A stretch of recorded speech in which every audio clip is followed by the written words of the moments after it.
साल 2002 के दंगों के दौरान गुजरात के बाकी जिलों की तरह ही दाहोद जिला भी आग में जलने लगा। सैकड़ों लोग अपनी जान बचाने के लिए यहाँ से वहाँ भागने लगे। ऐसे ही 19 साल की बिल्किस बानो किचन में खाना बना रही थी। तभी उनकी चाची ने हड़बड़ाते हुए आकर कहा कि भागो, हमारे घरों में आग लगाई जा रही है। घबराई बिल्किस बानो अपनी 3 साल की बेटी सालेहा को लेकर घर से भागने के लिए निकल आई। बिल्किस उस वक्त 5 महीने की गर्भवती भी थी। बिल्किस के साथ उसकी माँ, छोटे छोटे बच्चे, 2 पुरुषों समेत 17 लोगों का समूह था। ये लोग एक गांव से दूसरे गांव छुपते छुपाते हुए भागने लगे। ऐसे ही एक कच्चे रास्ते से भागने के दौरान 2 ट्रकों में लदकर जा रही एक भीड़ ने इन्हें देख लिया। मजहबी उन्माद में पागल ये भीड़ हाथों में तलवार और हाशिए जैसे हथियार लहरा रही थी। इनमें से अधिकतर बिल्किस के परिवार को पहले से जानते थे। एक हत्यारा तो एक डॉक्टर का बेटा था जिसने कभी बिल्किस के पिता का इलाज किया था, लेकिन जरा सा भी तरस नहीं खाया और एक एक कर सबको नोच डाला। बिल्किस के हाथ में 3 साल की बच्ची सालेहा थी।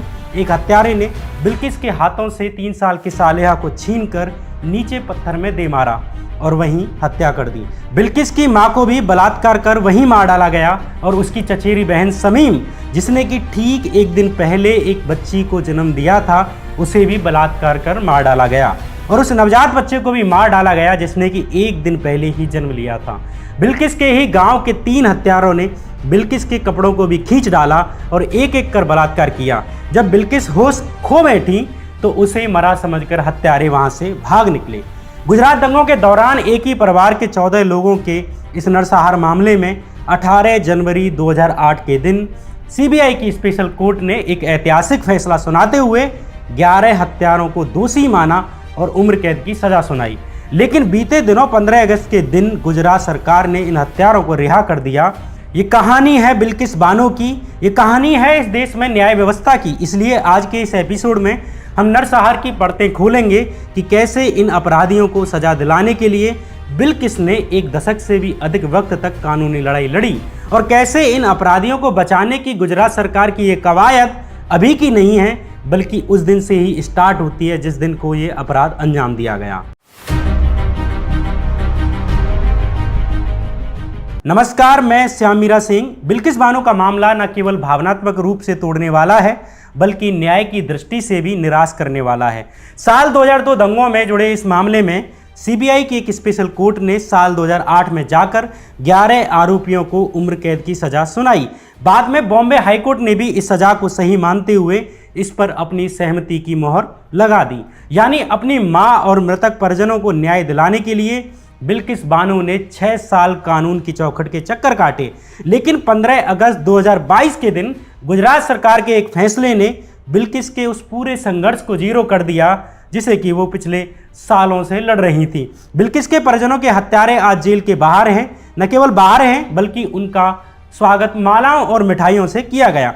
बिल्किस के हत्यारों पर गुजरात भाजपा सरकार की मेहरबानी ये नई नहीं है, बल्कि ये कोई रूटीन वर फैसला भी नहीं है जिसे इग्नोर करके आगे बढ़ा जाए, बल्कि गुजरात सरकार उसी दिन से इन हत्यारों को बचाती आई है जिस दिन इन हत्यारों ने 14 लोगों का नरसंहार किया था। शुरुआत में तो गुजरात पुलिस ने बिल्किस बानो की एफआईआर लिखने तक से मना कर दिया था और सिर्फ एफआईआर लिखने से ही मना नहीं किया, बल्कि बाद में पोस्टमार्टम रिपोर्ट से लेकर इस केस के हर जरूरी सबूत को खत्म कर दिया गया और फिर बाद में सबूत न होने का हवाला देकर एक लोकल कोर्ट के मजिस्ट्रेट ने इस मामले को खारिज कर दिया। लेकिन भला हो सुप्रीम कोर्ट का, जिसके हस्तक्षेप के बाद इस मामले को गुजरात से महाराष्ट्र के मुंबई ट्रांसफर किया गया और एक निष्पक्ष न्याय की प्रक्रिया हो सकी। अगर यह मामला गुजरात में ही रहता और मुंबई ट्रांसफर नहीं किया जाता तो आज भी बिल्किस बानो के परिवार को न्याय का ये न्यूनतम दर्शन भी नहीं मिल पाता। बिल्किस को न्याय मिलने और उसके छिनने की अपनी एक कहानी है। 3 मार्च 2003 के दिन गुजरात दंगों के दौरान 20 से 30 हत्यारे बिल्किस बानो के परिवार के 14 निर्दोष लोगों का नरसंहार करने के बाद चले गए। बिल्किस की जान बच गई क्योंकि उसके बेहोश होने के बाद हत्यारों ने उसे मरा हुआ समझ लिया। कुछ देर बाद बिल्किस को होश आया और उसने खुद को अपने परिजनों की लाशों से घिरा हुआ पाया। उसे होश आया कि उसका शरीर भी नग्न पड़ा है। वहीं पास ही एक पेटीकोट का कपड़ा पड़ा हुआ था। उसे अपने शरीर को ढककर बिल्किस एक नज़दीकी पहाड़ी की तरफ भागी, जहां उसने अपने परिजनों की पीड़ा में रोते डरते सहमते रात बिताई। अगले दिन वो पानी की तलाश करने लगी। तभी उसे एक हैंडपंप के पास एक आदिवासी महिला दिखी जिसने उसे पूरा शरीर ढकने के लिए कुछ कपड़े दिए। तभी उसे हैंडपंप के दूसरी तरफ ही एक पुलिसकर्मी दिखा। पुलिस को देख 19 साल की गर्भवती मां बिल्किस बानो मदद के लिए दौड़ी, जो उसे बाद में लिमखेड़ा पुलिस स्टेशन ले गया। 14 लोगों के इस नरसंहार में, जिसमें कि 8 महिलाओं के साथ जघन्य तरीके से बलात्कार भी किया गया, उस नरसंहार मामले में बिल्किस एक अकेली सर्वाइवर थी। एक ही गांव से होने के कारण उसे हमलावरों के नाम भी याद थे। हत्यारों में एक मेडिकल प्रैक्टिशनर का बेटा था, जिस डॉक्टर ने कभी बिल्किस बानो के पिता का इलाज भी किया था। एक चूड़ी वाला था जो गांव में चूड़ियां बेचता था, और एक पड़ोस के ही होटल का एक मालिक था, और एक ग्राम पंचायत सदस्य का पति था। आज भी बिल्किस बानो को सबसे अधिक यही बात चुभती है कि जिनके साथ उसने बचपन के दिन बताए, नौजवानी के दिन बताए, उन्हीं लोगों ने उसे बुरी तरह से नोच डाला और उसके परिवार की हत्या कर डाली। गुजरात में मोदी के शासन के ऊपर लिखी अपनी किताब between memory and forgetting massacre and the Modi years in Gujarat में पूर्व IAS अधिकारी हर्षमंदर लिखते हैं, दाहोद जिले के रंदिकपुर गांव में बिल्किस के पड़ोसियों ने गांव में रहने वाले सभी 60 मुस्लिमों के घरों में आग लगा दी। बिल्किस का परिवार जान बचाने के लिए घर के पीछे के खेतों की तरफ दौड़कर भागते हुए गया, और बिल्किस ने आखिरी बार अपने घर की तरफ झलक देखी जो कि आग से जल रहा था। बिल्किस के हाथों में 3 साल की छोटी बच्ची सालेहा थी। बिल्किस 5 महीने की गर्भवती भी थी। बिल्किस के परिवार ने सबसे पहले गांव के सरपंच के यहां जाकर शरण ली, और उसके बाद चुनाड़ी गांव के स्कूल में छिप गए। फिर जान बचाने के लिए भागे, और अब कुवजल गांव की बस्ती में जान बचाने के लिए छुप गए। यहीं मौत के खौफ के बीच एक दाई के घर बिल्किस की गर्भवती कजिन बहन समीम ने एक बच्ची को जन्म दिया। लेकिन अगली सुबह मौत के डर से बिल्किस का परिवार फिर भागा। एक मुस्लिम बाहुल्य बस्ती में पहुंचने के लिए वे हाईवे के रास्ते के बजाय कच्चे रास्तों से निकलने लगे। एक सुरक्षित जगह की तलाश में ये लोग पन्नीवेल गांव के रास्ते चलने लग रहे थे, लेकिन फिर एक ऐसी घटना घटी जिससे वे कभी भी उस सुरक्षित स्थान पर नहीं पहुंच पाए, और ना फिर कभी अपने घर पर लौट पाए। 2 ट्रकों में भरी एक भीड़ ने बिल्किस के परिवार का नरसंहार कर डाला। बिल्किस बानो ने पुलिस को इस पूरी दर्दनाक घटना के बारे में डिटेल में बताया, लेकिन इसके बावजूद police head constable Somabhai Gauri ने FIR दर्ज करने से इनकार कर दिया। वो उसे एक रिलीफ कैंप में ले गया।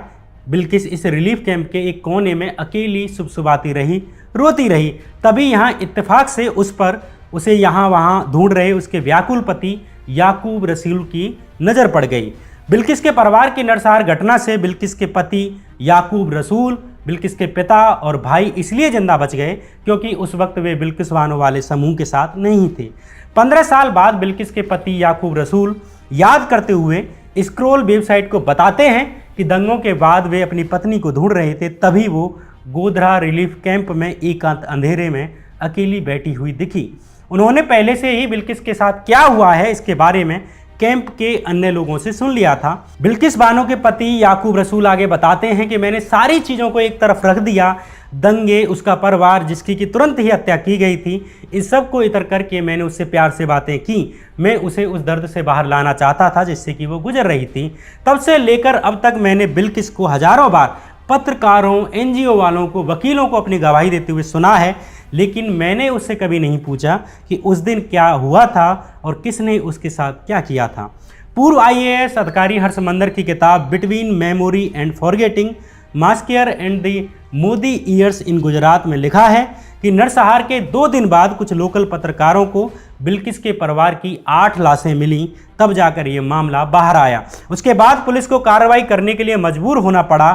जब बिल्किस को उसके परिजनों, उसकी माँ, उसकी खुद की 3 साल की बेटी सालेहा का शरीर दिखाया गया तो उसकी स्थिति ऐसी हो जाती है कि जैसे कि उसके ऊपर दुखों का एक बड़ा सा पहाड़ भरभरा कर टूट गया हो। बिल्किस के रेप के 4 दिन बाद गोधरा सिविल अस्पताल में उसका मेडिकल करवाया गया और बायोलॉजिकल सैंपल्स को लोकल पैथोलॉजी भेज दिया गया। लेकिन इसके बाद भी गुजरात पुलिस ने इस नरसंहार की कोई जांच नहीं की और उन शवों को, यानी कि बिल्किस बानो के परिवार की लाशों को ऐसे ही सड़ने के लिए छोड़ दिया। पोस्टमार्टम करने वाले डॉक्टरों ने जानबूझकर इन शवों के कोई ब्लड सैंपल नहीं लिए, कोई बायोलॉजिकल सैंपल्स इकट्ठा नहीं किए, ना कोई सबूत इकट्ठे किए जिन्हें वे जानते थे कि वे आगे जाकर महत्वपूर्ण होंगे। बाद में ये साबित भी हुआ कि पुलिस के निर्देशानुसार जानबूझकर शवों को ऐसी गुप्त कब्रों में दफना दिया गया जिससे इन्हें पहचाना ना जा सके। साल 2004 में जब दोबारा से इस मामले की नए सिरे से जांच हुई तो सीबीआई ने शवों को दोबारा कब्र से निकाला, लेकिन कब्रों से किसी की भी एक शख्स की खोपड़ी नहीं मिली। ऐसा लगता है कि उनकी पहचान ना हो, इसलिए पोस्टमार्टम के बाद उनका सिर काट दिया गया था और बाकी बचे शरीरों पर नमक छिड़का गया था ताकि वे जल्दी से जल्दी डिकम्पोज हो सकें और जल्दी से जल्दी सड़ सकें। ये शक एक गवाह के कारण और अधिक पुख्ता हो जाता है। हर्षमंदर की किताब बिटवीन मेमोरी एंड फॉरगेटिंग के अनुसार इस मामले में एक गवाह ने गवाही दी थी कि उसे पुलिस उस स्थान पर ले गई जहां शवों को पहचानी ना जा सकने वाली अनमार्क्ड यानी कि अनचिन्हित कब्रों में दफनाया गया था और वहां उसे 2 डॉक्टर और मिले। इस गवाह ने ही 2 अन्य लोगों के साथ लाशों को दफनाया था, जिन 2 लोगों को पुलिस इन गुप्त कब्रों की खुदाई के लिए लाई थी। और इस काम को करने के लिए और मुंह बंद रखने के लिए इन तीनों को 250 रुपये दिए गए। आखिर किन लोगों को बचाने के लिए पुलिस ऐसे गवाहों और सबूतों को मिटाने का काम कर रही थी, वो भी इतने जघन्य अपराध के मामले में। यहाँ एक और चीज़ है, रेप के 15 दिन बाद जाकर बिल्किस बानो अपने पति के सपोर्ट के साथ की वजह से गोधरा रिलीफ कैंप में पुलिस के सामने शिकायत दर्ज कराने में सफल रही। लेकिन यहाँ भी गुजरात पुलिस हत्यारों को बचाने के लिए एक और घिनौना काम करती है। पुलिस ने एक खाली सीट पर बिल्किस के अंगूठे का निशान ले लिया और उसके कागजी बयान में बलात्कार करने वाले पुरुषों के नाम सहित महत्वपूर्ण जानकारियों को मिटा दिया, गायब कर दिया। इस पर बिल्किस कुछ ना कर सकी क्योंकि वह मुश्किल से पढ़ी लिखी थी और एक त्रासदी को झेलते हुए गुजर रही थी। इस दौरान पुलिस ने बार बार बिल्किस की दलीलों को खारिज किया और अंततः 25 मार्च 2003 को जुडिशियल मजिस्ट्रेट ने सबूतों का अभाव कहकर इस मामले को बंद कर दिया और अपने परिजनों को एक भीषण त्रासदी में खोने वाली बिल्किस के लिए न्याय का सूरज वहीं डूब गया। लेकिन बिल्किस यहीं नहीं रुकी, वे अप्रैल 2003 के महीने में नेशनल ह्यूमन राइट कमीशन की मदद से सुप्रीम कोर्ट गई। एनएचआरसी ने इस मामले के लिए हरीश साल्वे को नियुक्त किया कि वे कोर्ट में बिल्किस बानो का पक्ष रखें। बिल्किस बानो ने इस मामले में सीबीआई की जांच करने की मांग की। इसके बाद 18 दिसंबर 2003 के दिन सुप्रीम कोर्ट ने इस मामले को सीबीआई को दे दिया। 21 जनवरी साल 2008 के दिन सीबीआई की स्पेशल कोर्ट ने 11 आरोपियों को दोषी मानते हुए उम्र कैद की सजा सुनाई। अपने परिजनों और 3 साल की बच्ची को नरसंहार में खोने के बाद इन 6 सालों की कानूनी लड़ाई बिल्किस के लिए कितनी मुश्किल रही होगी, इसका अंदाजा आप और हम शायद ही लगा सकें। इस नरसंहार के बाद बिल्किस बानो सिर्फ एक बार अपने गांव वापस जा पाई। मामले की सुनवाई के बीच में हत्यारे अक्सर पैरोल पर कुछ दिन के लिए बाहर आते, जमानत पाकर बाहर आते। इससे बिल्किस का बचा खुचा परिवार सहमा रहता। बिल्किस के पति याकूब ने इंडियन एक्सप्रेस को बताया कि डर उनकी ज़िंदगी का हिस्सा बन गया है, इसलिए उन्होंने 20 से अधिक रहने वाली जगह बदली जहां पर वो रहा करते थे, क्योंकि जब हत्यारे पैरोल पर छूटकर उनके क्षेत्र में आ जाते थे तो वे सेफ फील नहीं करते थे। लेकिन गुजरात सरकार की मेहरबानी से हत्यारे अब ताउम्र के लिए जेल से बाहर आ चुके हैं।